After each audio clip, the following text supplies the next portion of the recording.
in South Africa. It's a 100% Black-owned company, which was founded in 2006. And today we are honored to have the founder of that business, Mr. Nkosi, to share with us his story. It specializes in supplying inputs to the mining sector, which include underground rock reinforcement tendons. I think those are the things which hold together as people are mining and digging. There are steel bars which hold the roof the roof in position as you mine, and that is something which Mr. Reuben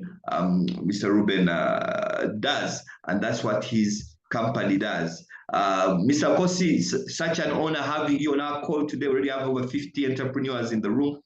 We just want to say thank you for coming. I just want to invite you to say hello to us, greet us, tell us a bit about yourself, and then we'll get into our conversation for the day.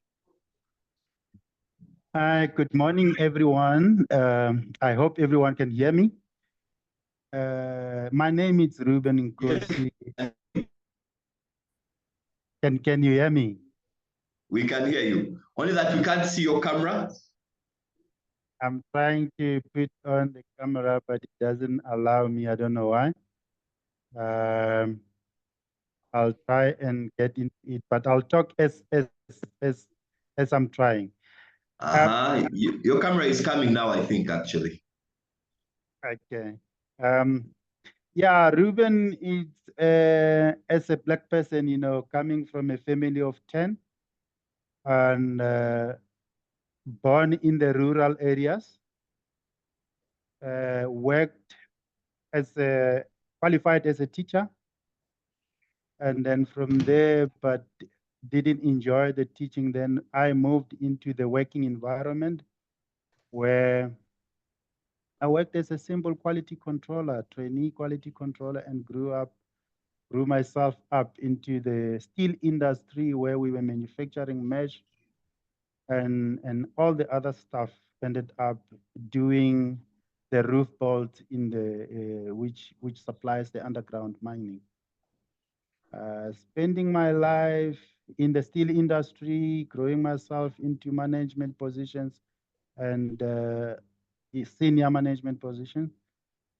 But whilst working there, learning a lot of things in the manufacturing industry.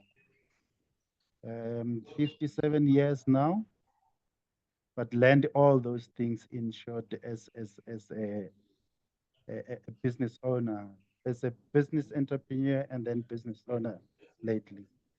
So in short, that's me. My life, 23 years as an employee, and currently 16 years as a self-employed individual. Wow, 33 years as an employee and 16 years as a self-employed employed person. I think that's quite a journey, especially the fact that you started out as a teacher. I think that's that. I just want you to actually start right there. Many times as a young person, when you have done a specific course, there is a temptation to believe that that is where you are going to stay. So how did that migration happen for you? Just to say, you know what, let me shift into a different industry.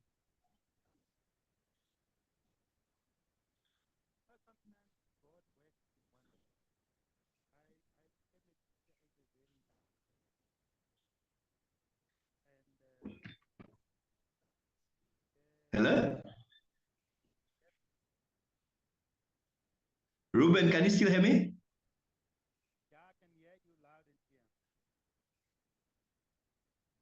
Can you hear me, Ronald?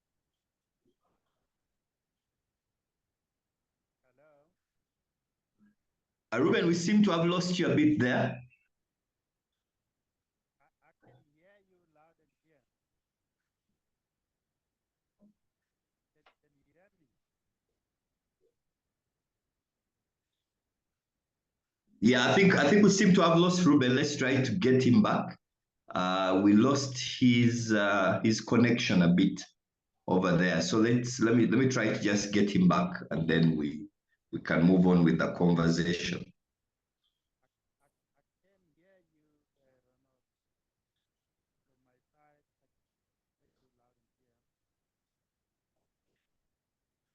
and clear. So friends, just give me a minute. Let me just try to get Mr. Nkosi back online. I think we lost a bit of his communication there. From my side, Ronald, I can hear you loud and clear.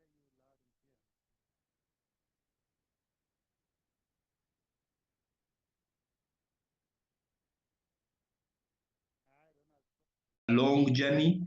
I think for me, where I wanted to start, Mr. Nkosi, was just briefly share with us this. How did you identify that opportunity in your career? You said you came from teaching, you went into manufacturing, you learned a skill. At what point did you say, you know what, I think I can be able to find a business in this career that I'm doing? Yeah. When the transformation come in South Africa, when the BEE things came in, and we were given opportunity to direct BEE companies. I then was given an opportunity to be a director in the marketing of one of the BEE companies. But as we were working with that BEE opportunity, I was then given a portfolio to deal with the government institutions, whereby I have to introduce this company, which is owned by white individuals, and promoting that company within the government institution. In that, then I realized and I saw an opportunity of learning a lot in terms of marketing and developing the business in that opportunity.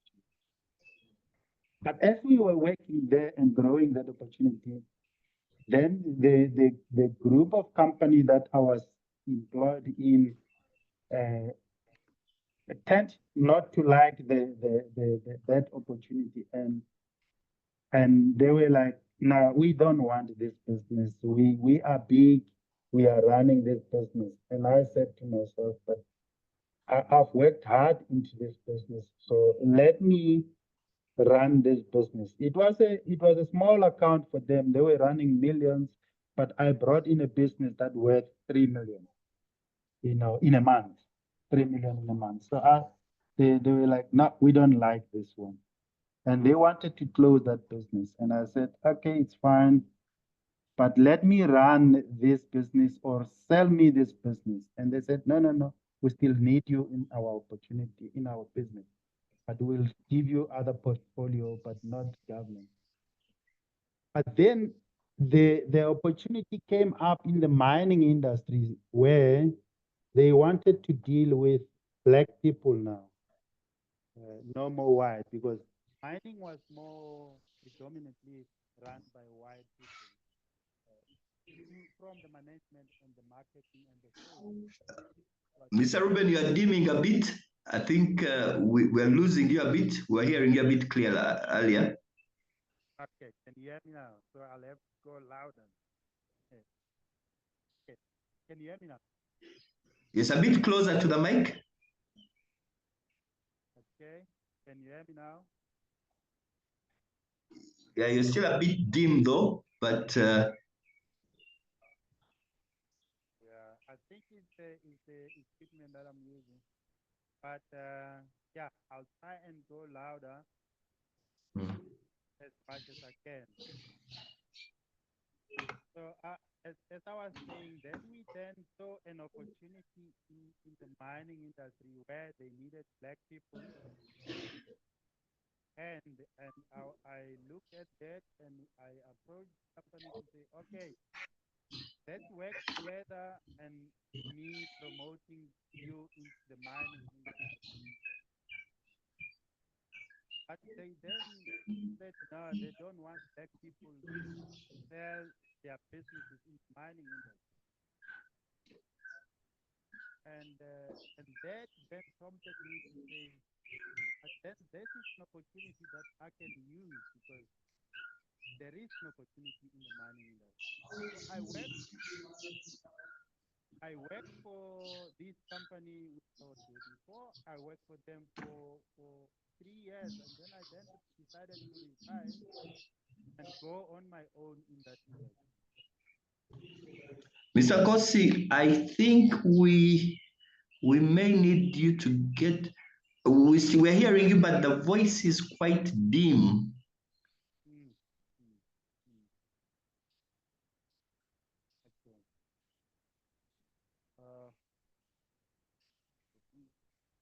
If you can look at the settings. Could you?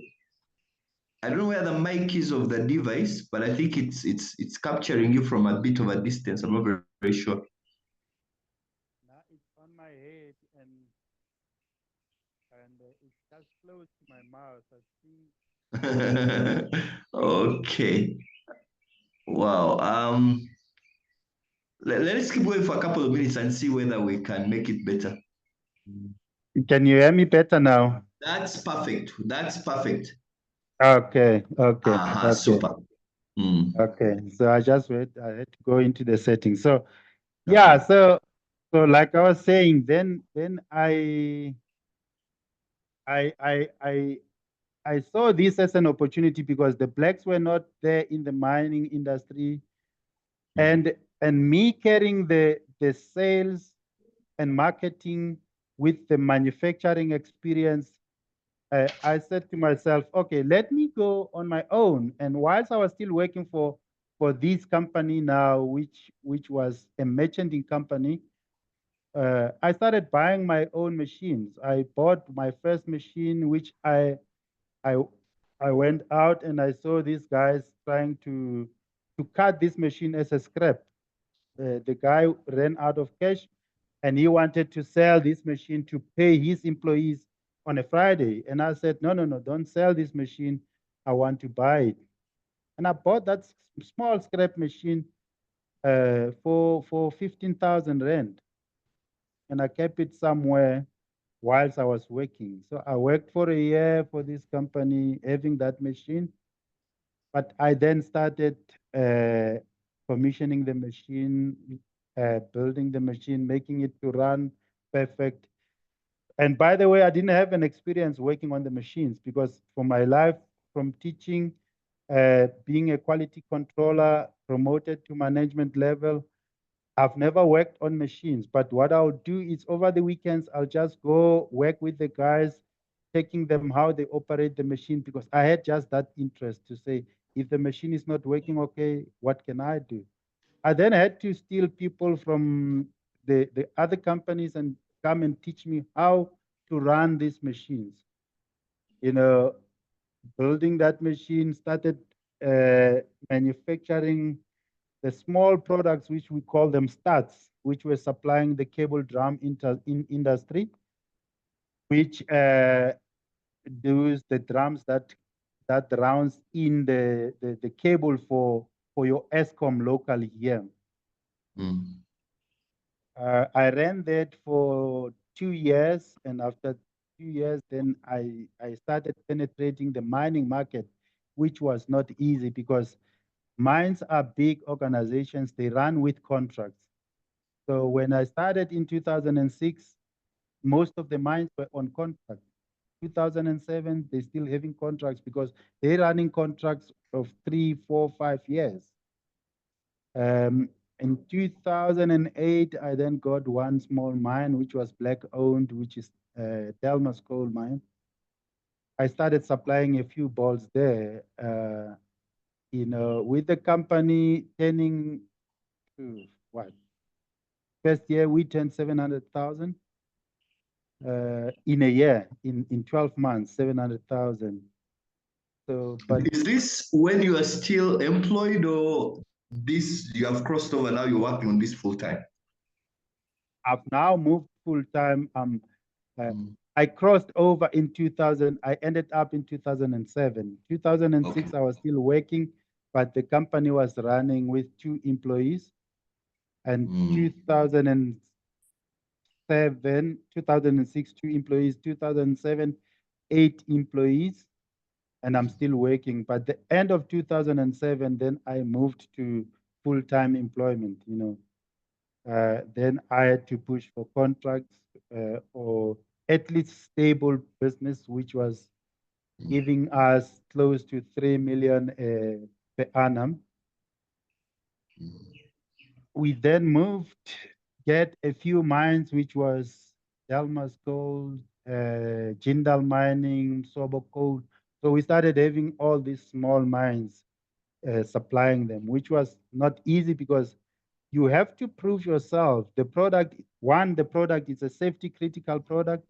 Nobody wants to take risk with your company because if that ball fail underground and it kills people, one, you need to have insurance to cover that. Two, the mine has to explain to the Department of Mineral Resources as to why did you use this new company, which is not known in the market, all those challenges. But we had to go through all those things.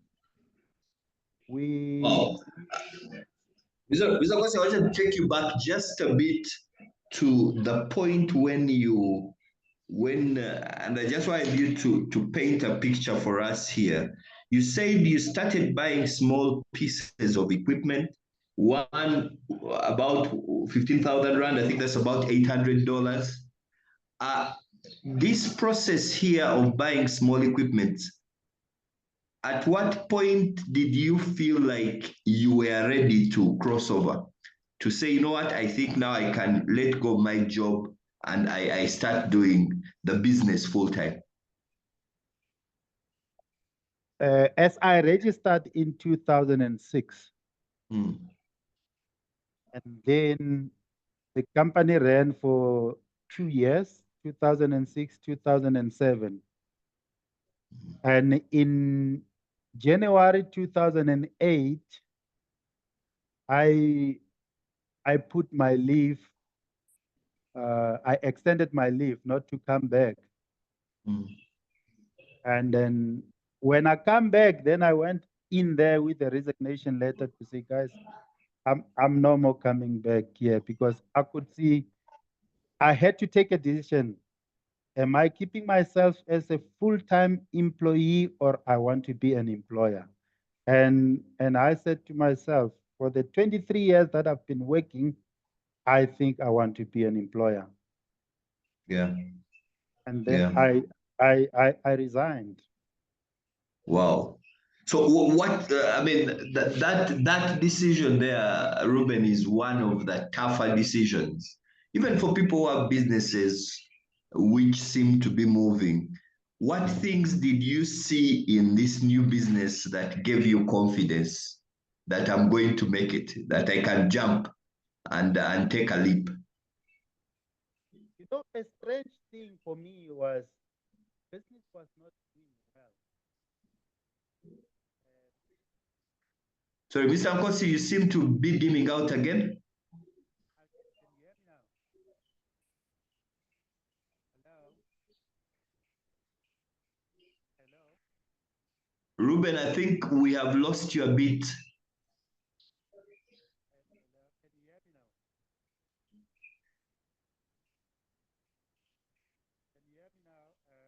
now? Reuben, we seem to have lost you from that question. Can you hear me now, Ronald? That's better. That's better. I think you can start from the top of that question. What did you see in the business to say, I think I'm ready. I feel like I'm going to make it? Yeah. Look, it was a very difficult decision to make because business was not doing well at that point. However, I looked at the opportunity to say, there's no back manufacturer that supplies the mine, one. And two, the white companies are saying, no, we don't want to share our wealth that we have built on our own with any individual. Because as I was doing that, I approached a few companies to say to them, okay, guys, can we have a BEE deal where I can buy a few of balls and sell to the mines? And they said, no, we can't build our business, give it to that people. So I then said, okay, then I'm going to do it myself. But then you've got this challenge. Where do you get raw material for this mining product? Because it's a specialized product. Only three manufacturers are there, which is metals, core metals, and Cape Gate. Only those three can supply you with that. And you go to them, they tell you, okay, we can only supply you if you buy 100 tons. Now, 100 tons of steel at the price of 2,000 rand per ton. How much is that? Have you got that money? You don't have. And you go to your government institutions, you say, okay, guys, can you borrow me money? They said your asset value doesn't allow us to borrow you money. Now, what do you do? So I take all my pension money, which was at that time it was about 800 and something, 850,000 rand. I withdrew all my pension money. I took that money. I started buying material with it. And I invested in all my money into my business. 800,000, put it into this business. And I started supplying, manufacturing and supplying the mine. But it wasn't easy. And one of the things is you have to find strategies to how do I penetrate this market? I had to knock at a lot of doors, government supply, because the mines now they're saying, no, we cannot buy from you because we don't trust your product. We don't know you. You've got to go through all these tests. Remember, the mining product is a safety critical product. Now, what you need to do is in here in South Africa, you've got to go through CSIR. Then you've got to do the underground mining test, which is they call it SEPT test. Then you can go through the product test itself, whereby they will say, okay, supply us with 500 bolts. Let's trial run them and see if they're giving us what we want. Another thing is you need to have a lab where you're testing your bolts. I don't have money to buy those. I've got only 500,000 to do all those things. Yeah.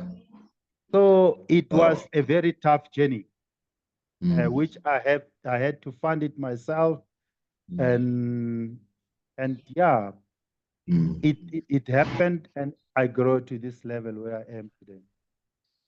Wow, wow, wow. I mean, what you say is something we see in many entrepreneurs, that ability to take a leap of faith.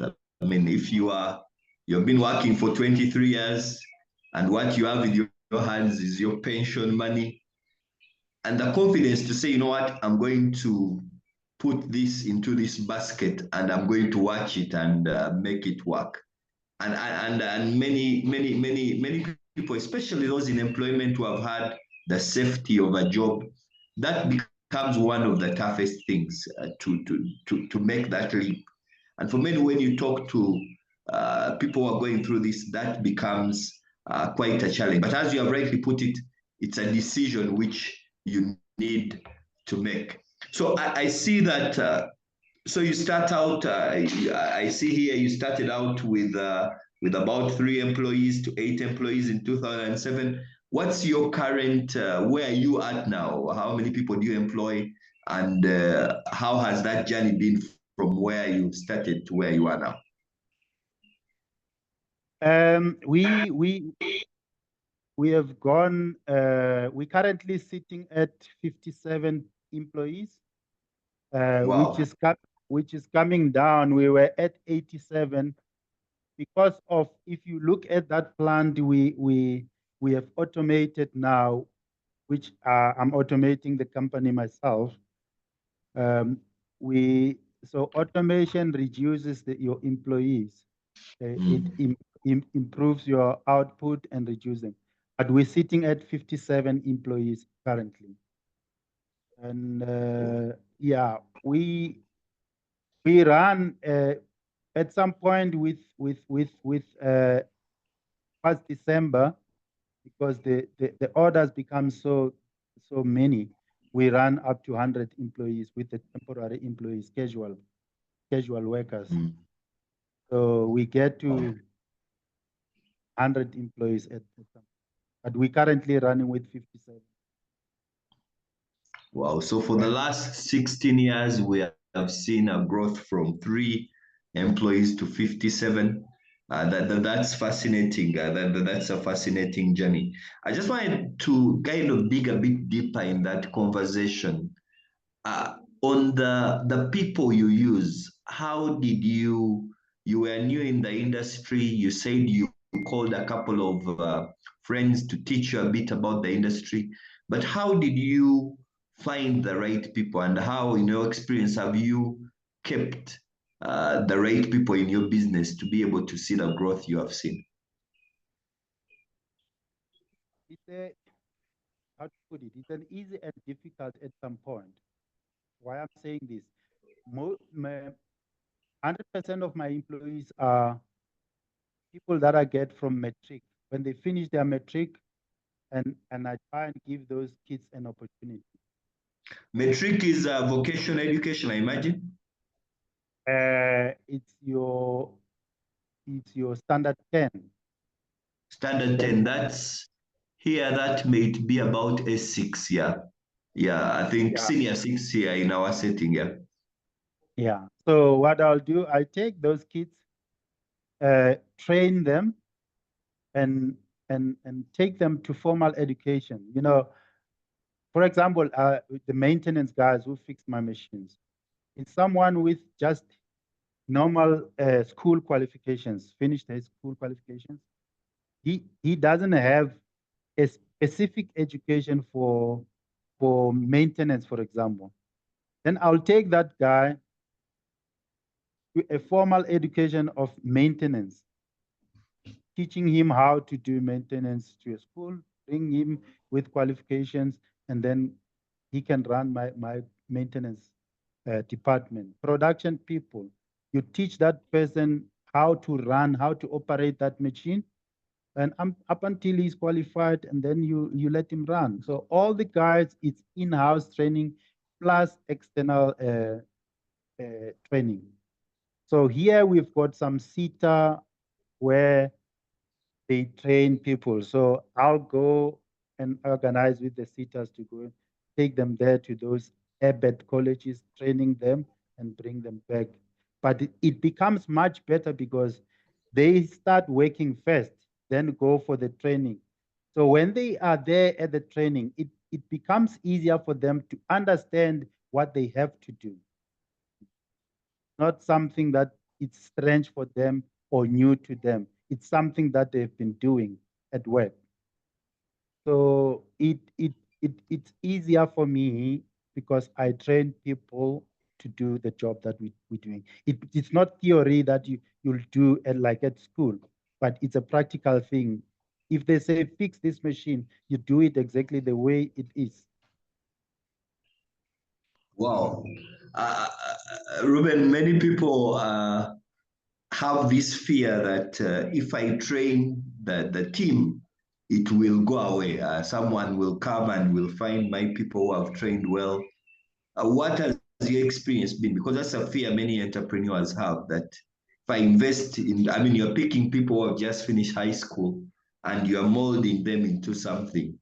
Uh, how do you deal with that fear that someone will pick them after all this work you have done?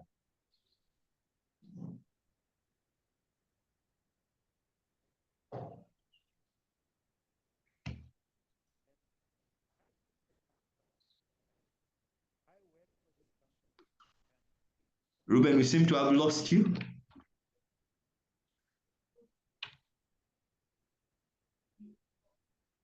You hear me now?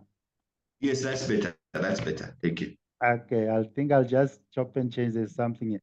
Okay, I think as people, we need to accept that some of the things will not stay as they are. And I like looking at myself. I worked for this company for 23 years, and I remember before I could resign, my MD said to me, "No, you cannot resign. You've been with the company for so many years. you part and you are a finisher, part and parcel of this company. I said to him, Johan, I'm telling you, I'm going to leave if you don't give me this 1, 2, 3. And he said, no ways, you can't. So we need to understand that in every relationship, that's a relationship, and there's always a chance of breaking up that relationship. So that's why I say you must always keep a small percentage of disappointment in your life. You can be disappointed, someone can go anytime. So the employees that you're training, you just keep your thumbs and say thanks to God if they're not going. But if they are gone, they are gone. You know, that's part of life. Yeah. Wow, wow, wow. I think that's a powerful message. Clearly, it's not cast in stone. You could train people and they leave. But you're saying that, you know what, you see the positive side. You give what you can, and then some you keep, some you don't, and then you keep moving. Reuben, I wanted us to turn to a conversation before I bring in a couple of questions from the audience. The conversation on financing. Mining is a very expensive business. It's high capital investments, and even manufacturing as a whole. So you tell us that you started off by investing the 800,000 rand into which was your pension and your savings. How have you moved on from there in capitalization? Did you manage to go to the bank? How has your experience been there? Did you bring in some partners, some investors? What has that experience been? That that has been one very rough journey that I've experienced in my life. And we like saying you pay your school fees. It has been a rough journey. You don't get joy with, for example, your banks and everything. If your business is the asset value, the balance sheet is not looking okay. So my strategy has been build up your asset value, and whatever little profit that you get, put it back into the business. If you look at that video that we're playing there, all those machines that you see in that factory, I don't owe even a single cent, because every little cent that I was getting, I paid back uh, into this business. And that's how I grew this business to what it is today. I look at a lot of young guys. Yes, not to say we don't want to enjoy our life. We also want to enjoy our life and do it. But the biggest problem that our young kids that are doing is you get that 1 million which is paid into your account, and then you look at that profit and you say, this one that I've used to purchase the material, I can put it back, but this profit I must buy myself a 4x4 and whatever, go and please young ladies and whatever. But please, I'm telling you, if you invest back this money into your business, you end up not needing the bank. The bank will end up looking at you to say, you know what, this guy is doing well. How can we help you? You know, because our banks are not structured like the Americans. The Americans, they help struggling business, whereas on our side we help the business that are doing well, which don't need money. So all I'm saying is, whatever you get from your business as a profit, put it back into the business. Take a little, yes, but put it back into the business, and value the business. Make it worth a while. Your asset value must look better all the time. Then you will get assistance from the banks. I didn't get assistance from my your IDC, your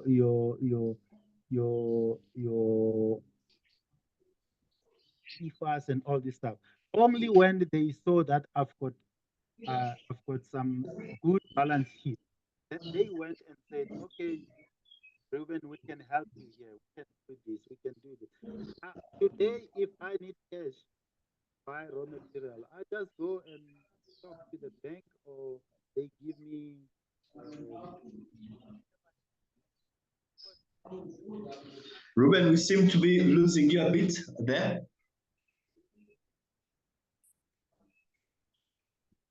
can you hear me now? Yes, that's better. That's better. Okay, yeah. So because you've got your good balance sheet, then the banks and everybody starts looking at you, and they help you with easy, you know. So business will always have challenges. You'll have cash flow challenges, have all these things. But because now you've got a good asset value, you always get assistance. Wow, wow. Very well said, Ruben. I think you make a powerful point. Aggressively reinvest your profits so that you build up your asset base and your balance sheet. That attracts the banks. I think I was just noting down what you said here about our banks helping those who are winning. And I'm actually interested. It was interesting to see that you said American banks help businesses that are struggling.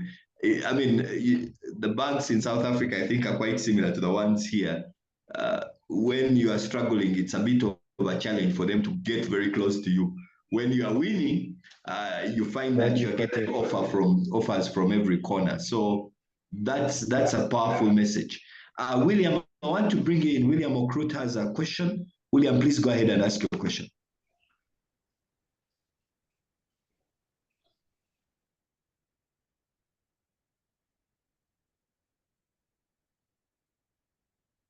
I can't hear William.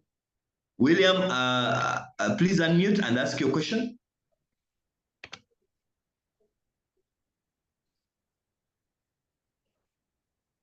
All right, I think I failed to get through to William. At this moment, friends, if you have a question for Reuben, please go ahead. You can type it in the chat box, or you can put up your hand, and then I'll give you an opportunity to ask that question. Reuben, I just want to move on by just pointing you to this question of family and how you have involved family in your business. Is your family involved in your business? How are you? How have you engaged them? What are your opinions about involving family in business? Involving family in your business is a bit of a challenge, but you need to, because what are you doing this business for? So you're doing it for your children, and for your whole family. Us as Black people, we know you don't look after your own children only, but you look at your whole family at large.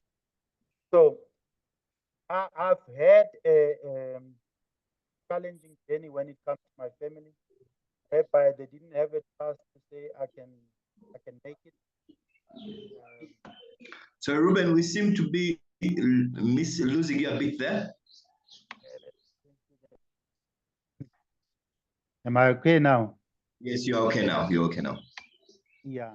So I had a challenge with my own family, but I've got my daughter who's working for me running the production.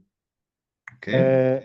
I'm busy developing my son who's working underground in the mines now, and coming to work when he's on leave, coming to work for me. And all I'm doing is for them to experience working in this business and knowing what is this business to do. My son, to be honest with you, my son worked for me for a year, and after working for a year, he said to me, "Daddy, I want to be a manager. I can't let anybody managing me in my family business." And guess what? I just told him a simple thing: you know nothing. You're coming from school, and all you have to do is learn and learn, because I don't believe that your children can just come in and be top bosses with no experience and no education. So Mhm. I sent him back to go and work in the field and experience how the work happened. Because he wanted to be a manager, but how can you be a manager if you don't know the running of the business? And now he's working underground in the mine, working with these very same bolts that we're doing, understanding how these bolts are working. And you know, when we sit down, we have a robust discussion, me and him, and say, you know what, Daddy, now I understand. Now I've been promoted to be a team leader. Now I understand why I cannot just be a manager. I need to grow through ladders. I said, yes, you start by working on the floor, understand the machines, understand all the machines, because if you manage or you supervise the factory, that whole team is looking at you to say to them, when they come to you and say, we've got a problem here, you must go there and be able to resolve their problem or be able to find out how to resolve that problem. Not to say, Yeah. I don't know, you know. So Mm. that's my philosophy. I don't just give. My daughter works in the factory. He's running the factory as an office clerk, managing all the stock product, the manufacturing process. She runs that, you know. But also, she took time to understand those things. She came in here, worked in the office as a clerk, and she's grown now to run those running the stocks and understanding, because your stock in manufacturing is the key area. If you can't manage your stock and you let somebody, or if they can steal your stock, you're dead. So she needs to be there, understand. Come the end of the month, I go to her, what is the stock saying? What is lost? Do they balance and all those things? So she's there, she's running. Um, Also, for me, I still believe that as family, you employ your family. I can't let my family working there or sitting there without jobs. So you create that, you bring in your family from the other. But again, is they need to bring their side, they need to work. Because your family can make you win and they can also destroy you. Wow, wow, wow, wow. Powerful messages there. One is you have to start from the beginning, get to understand the process, get to understand how things are done. That's something which Reuben mentioned very clearly. You talked about how stock is key in the manufacturing sector. And I think that idea that still when you and you have talked about the African context, many of us live in families where not there isn't a lot of opportunity around. So when you have someone who is running a business, it actually opens an opportunity for the family. But as you have rightly said, the person has to be willing to work and the person has to do the work and to start from the beginning. I think those are powerful messages for entrepreneurs on the call as you think about how you engage with family. I'll go to the chat box. There are a couple of questions there that I'll run through. I'll give you a number, Ruben, and then you'll possibly answer them at the same time. Martin wanted to just get a feel of this transition from teacher to the mining industry. Uh, how did you make that decision? Did you just apply? Uh, it seems like these are two different professions. How did you go through that process? Because there are people who may be battling with that. Then Oliver says agrees with you about banks help those who are doing well, and when you're struggling, they struggle to help. Um, uh, James has a question. How do you handle very hardworking, very hardworking employees who are not trustworthy? You talked about stealing of stock and things like that. James wants to pick your mind on how do you handle very hardworking employees who are not trustworthy. Then someone says involving family and relations into the business has been the main challenge where many businesses have not succeeded. Experience should be Experience should be prioritized during recruitment. That's what Samuel has to say. Uh, you could answer those questions. Have another round. Can you hear me, Ronald? Yes, I can hear you. Can you repeat the last question? The last question was, just give me a minute, let me just open it up. The question was on, this was from James. How do you handle very hardworking employees, but who are not trustworthy? Okay, I got that one, the last one. I think Samuel's was a comment. It was just agreeing with you that family relations can be complex, but experience should be prioritized. I think Samuel was simply agreeing with you as making a comment.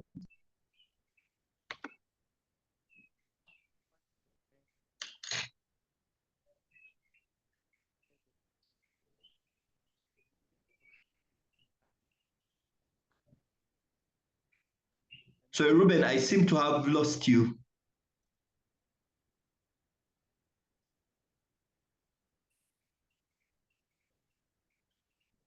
You can hear me now. Yes, I can hear you now. So I'm saying basically we've got two questions. Is the one transiting from teaching to manufacturing, and then the other one is handling a hardworking, untrusted employee. Yeah.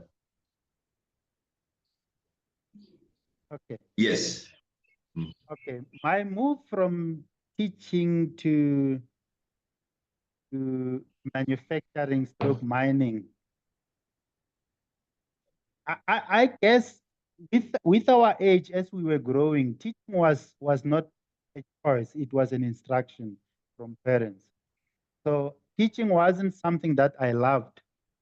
It was something that my parents chose for me. So I don't know, here in South Africa, we had what? We had a few things. It was teaching, it was nurses, it was police, a very few other industries you will find, and clerks, government clerks. Those were the jobs that were available for us. And my parents, when I finished my matric, they said to me, you go and do your teaching. There was 1 year special teaching certificate. And I went, I did that under instruction from my parents, not under my choice. So, but when I was there, I was still very young. I mean, I was 20. I taught when I was 20 and 21.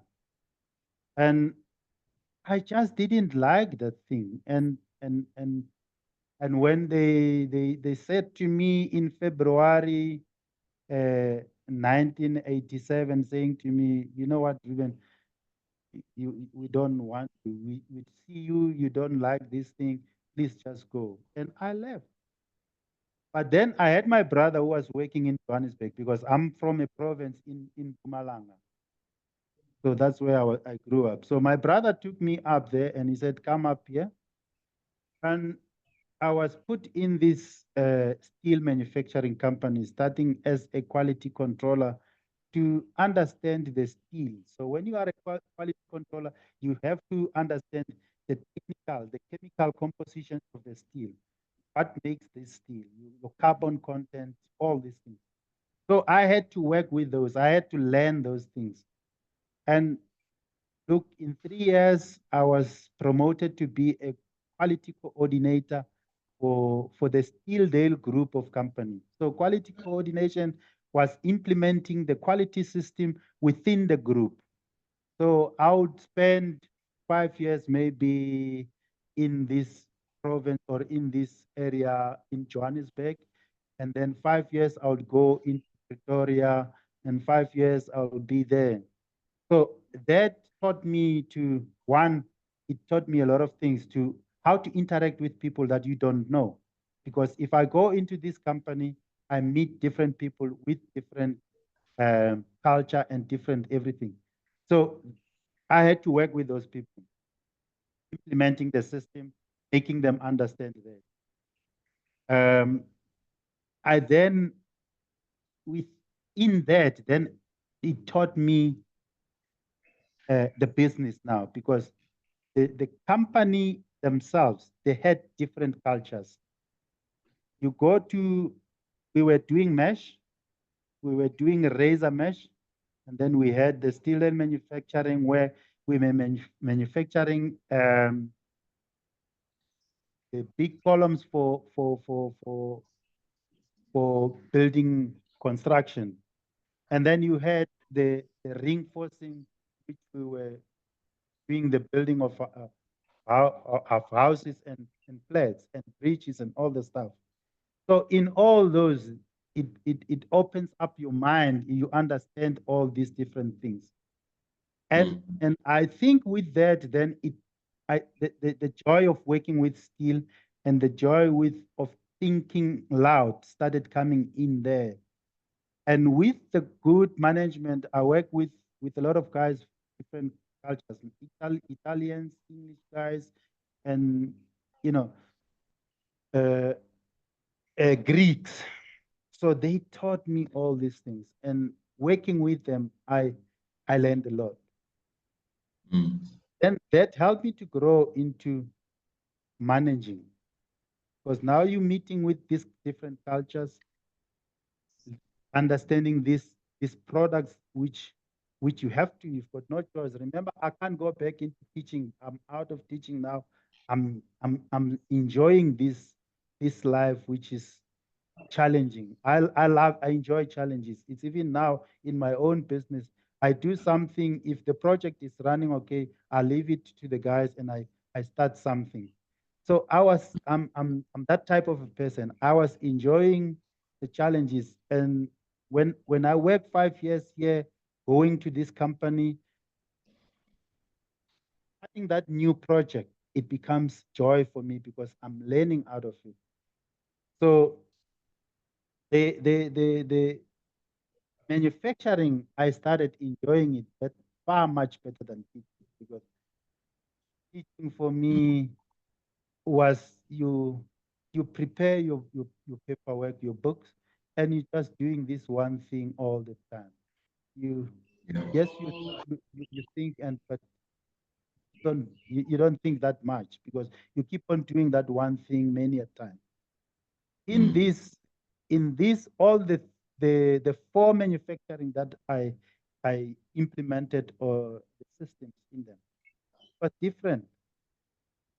You start with steel nail mesh, where they were doing the welding of mesh, from cropping, drawing of the wire to the sizes, cutting it to sizes, welding it, cutting it and supplying it, making sure that it's the right material that goes underground, doing the pull test of that mesh. That was learning for me every day. You go to the razor wire, where you cut a galvanized sheet, cutting it into those razor cutting barbed wires, and putting those things together to make your coils, to make your flat traps, to make your your your your production, your wire meshes. Learning all those things, it's something that I enjoyed, because you're learning every day. Going to reinforcing, building those columns for construction, and calling you out to see if those columns are the right columns for building that house or that flat. For me also, it was something to learn and be happy about. And when you come to these roof balls, which I'm doing now, producing that thing, cutting it to size, making it 45 degrees, putting the threads in changing the threads from a metric thread to a DIN 405 thread. All those learnings, I enjoyed that, because it makes you young. It makes you think all the time. Those are things that really I enjoyed, because manufacturing makes you think. And if you look at the mining is evolving every day. If you think from the old days, what did we use when we mine coal? We use picks and stuff. Today, what are they using? They're using CMs, continuous miners. And with that, you see how things are changing on a daily basis. And it makes you think, and it makes you understand, to say, life is changing every day. How do I improve? So if you look at the quality system, the ISO system that we work with, it says what? Improvement and improvement every day. So that's what I'm doing also in my business. It's improvement every day. We ISO certified. We making sure that we improve every day. I don't know if it answers the first question. And It then does. and then the second one is how do I handle hardworking employee and but not untrusted? That's a difficult question, James. I've got one currently I can give you. I trusted this guy, but he broke the trust. Remember, you can trust someone for some time. But Reuben, you seem to be going a bit further.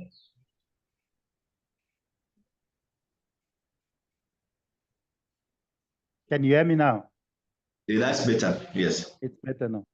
So I've got one employee I trusted for 14 years. He worked for me. I trusted him. But you know, he came in last year. He just broke that trust with one small thing. So, and this young man is a hardworking young individual, and I taught him, and I spent a lot of money. But I can tell you, it didn't take me long to say, if we were to get rid of him, to fire him, so be it, because what he has done, it was just out of it. However, you don't just fire people, you follow the right procedures and all these things.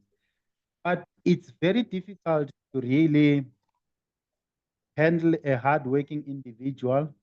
But I always say to myself, for every individual that I have trained, no one is irreplaceable. For me, as an employee in my previous companies, I wasn't irreplaceable because they could replace me. That's why I'm gone, and the company still works, even though I'm gone. So that hardworking individual, you will find another hardworking individual that you can train. That's why I don't believe on getting employees that are theoretically qualified and then you bring them in. You can bring them in, they must just fall into the right procedure and adhere to what the company policies and the culture of your company. But to say this individual is hardworking, I cannot replace him. If he goes, then I'm going to struggle. Don't put yourself into that situation. For me, everyone is irreplaceable. If he's gone, he's gone. I must find somebody. It's as simple as that. Powerful message. Wow, everyone is replaceable. I think that's a very powerful message. And I think to the question which was asked, it's a good way to look at it. I mean, try to make sure you make the best of your employees, but everyone should know that the system will go on even without you. I think that's a powerful message. Reuben, as we bring this to a close, I just wanted to pick your mind on you grew up in apartheid South Africa, and a time when I think you mentioned earlier the opportunities which were available to young men, young black men, either a teacher, a clerk, or a policeman, and you grew up in that season of South Africa. The new South Africa has come. We do know that there are a number of challenges, but I just wanted you to speak to a young person. The Africa of 40 years ago versus the Africa today. Is it an Africa with more opportunity? We hear a lot within the country. Young people say, you know what, there's no opportunity for us here. What would you tell a young person who is starting out in life? You are having had the privilege of having lived in possibly the most difficult part of Africa at the time and in the new Africa, but generally to Africa today, what would you tell a young person? Ronald, I'll just go straight and say You know what? I've been in Botswana, I've been in DRC, I've been in Zim. Reuben, I think your volume is a bit low. You could just come a bit closer again.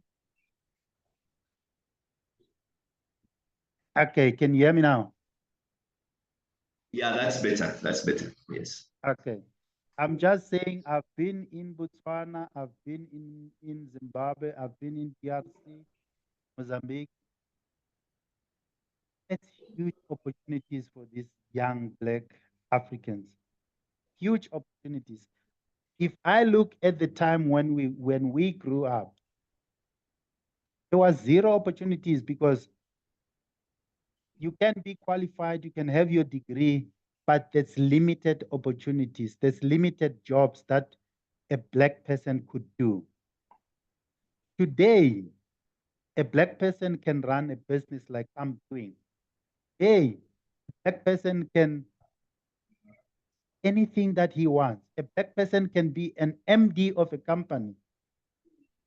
You can work yourself up. If you look at banks, if I look at the South African banks, they are mostly it's Zimbabwean guys who are heading those banks because of their qualifications, you know.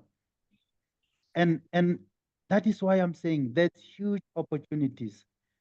I would say from me as an individual, if us as Africans can come together, share this, not be jealous of one another, share this, go. If for example, I have to come to Uganda, sit down, identify an individual who has got an opportunity to supply the mines in Uganda. So be it. You, Ronald can say, Reuben, we've got this opportunity. Can you come down here, help this entrepreneur, guide him how to work with the mines? What are the requirements in the mining industry? What do we do in your manufacturing? Set up something. I'm busy working with the Zimbabwean guys now and Botswana guys, and I'm saying to them, I don't mind coming down there, but all I want is let's sit down, have the market, and then I'll sit down and guide you how to go and get into that market, how to do this business, how to grow your business. Because that's all we need, guidance to one another. If you look at white people, what they do, if you look at Indians don't leave one another. They always there. If ever one is having a little shop, they don't mind helping this one grow his little shop, uh, do whatever. But as Black people, if I see you, Ronald, succeeding, what do? We pull you down. Instead of helping you to grow, we pull you down. So I'm saying let's change our mind. If I see Ronald wants to go somewhere, let me help Ronald get there. So what I'm saying is for me, I'm open to help anyone. If you guys have got mines, I think you've got two or three underground mines. And if one could check as to who is supplying those balls there, or not just balls, you can help someone to. There's a lot of things. You've got pumps underground, got all the consumables that they use underground in the mine. What can one do there? So that is why I'm saying there's a lot of opportunities. I think there in Uganda currently, most of the stuff you'll be buying from South Africa, bringing them up there. So what you could do is set up something, have a relationship with a company here, but have an individual from Uganda supplying those mines. One in South Africa, these companies can help him. You know, that's a lot of things that can be done. But the young Black South African, today they've got huge opportunities, far better than us. We had apartheid, call it apartheid. Also, you guys, you were oppressed. If you look at, I look at all the countries up there. I think some of you speak French, some speak English. You were oppressed. That's not your language. We talking English day. We were oppressed by the English and the Portuguese. So I'm saying you were also oppressed. You had your own apartheid in a different way. So we all had apartheid. And I'm saying let's look at this and help these young guys grow. We will not all of us be the same. So we will not all of us be entrepreneurs, but those few who are willing to go forward, let the government, let you guys like you, Ronald, help these people to grow and get forward with their life and the opportunities that they've got. And I thank you for that, Ronald. Wow, wow, wow, wow. What a powerful place to close. I think it's a clear message.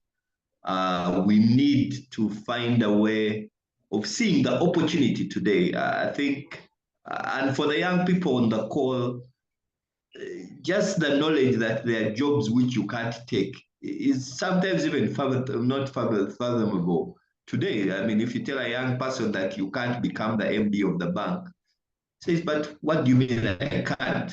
But as we have heard from Reuben, who grew up at such a time and looks at Africa today, he's saying the opportunities are there, but we need to work together. We need to hold each other's hands. And we need to see I mean, Reuben talked about jealousy and not wishing each other well. We need to see beyond those things which hold us. There are small divides which we have created, and we sometimes amplify them. When Reuben speaks, though he's far away in South Africa, he speaks to us and you understand, he understands what we are going through. And when he speaks, we also understand what he has gone through. So I think the message today is let's make it count. Reuben, I'll just request you to say bye-bye to the team and just say a big thank you for joining us today. Reuben, just share with us your final remarks. Well, in closing, Ronald, can you hear me? Yes, I can hear you. Okay. In closing, I just want to thank you guys for giving me this opportunity, presenting this to you.